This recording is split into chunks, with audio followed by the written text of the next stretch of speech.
শোনা যায় চোখ অন্ধ হলেও একদিন আলো ফিরে আসতে পারে। এই কথা শুনে এক অন্ধ মেয়ে খুব খুশি হয়েছিল। সে এ নিয়ে অনেক ভেবেছিল। একদিন সে বনের দিকে চলে গেল। বনের একটু ভেতরে গিয়ে সে একটি ছোট খরগোশকে ধরল। খরগোশটির কান ছুঁয়ে সে ভাবল এগুলো যেন পাখির ডানা। কিন্তু কিছুক্ষণ পর খরগোশটি ভয় পালিয়ে গেল। মেয়েটি দুঃখ করে বলল সে তো দেখতে পায় না। খরগোশটি যেন তাকে কিছু বলতে যাচ্ছিল। কিন্তু তখনই তার মা এসে তাকে নিয়ে গেল। দুইটি শিয়াল ভাই দূর থেকে সবকিছু দেখছিল।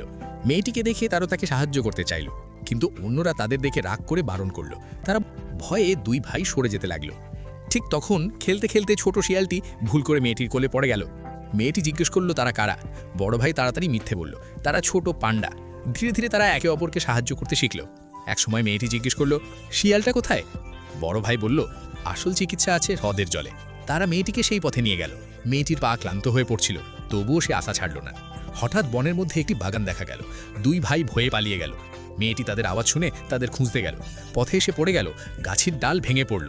ছোট শিয়াল ভাইটি চেয়েছিল মেয়েটির চোখ ভালো করে দিতে, কিন্তু বড় ভাই ভয়ে তাকে থামিয়ে দিল। অবশেষে তারা বনের একটি পুকুরের কাছে পৌঁছালো। মেয়েটি চোখে পানি দিল, কিন্তু সে বুঝল তার দৃষ্টি এখনো ফেরেনি। সে খুব ভেঙে পড়ল। তখন দুই শিয়াল ভাই তার কাছে এলো। তারা তার চোখে আলতো করে জিভ দিয়ে চেটে দিল। হঠাৎ মেয়েটির চোখে আলো ফিরে এলো। সে প্রথমবারের মতো পৃথিবীকে দেখল। সূর্যমুখী ফুল আর দুইটি হীরের মতো উজ্জ্বল শিয়াল। তখন সে বুঝল পৃথিবীতে বিশ্বাসের কোনো অভাব নেই, শুধু দেখার জন্য চোখ থাকা দরকার।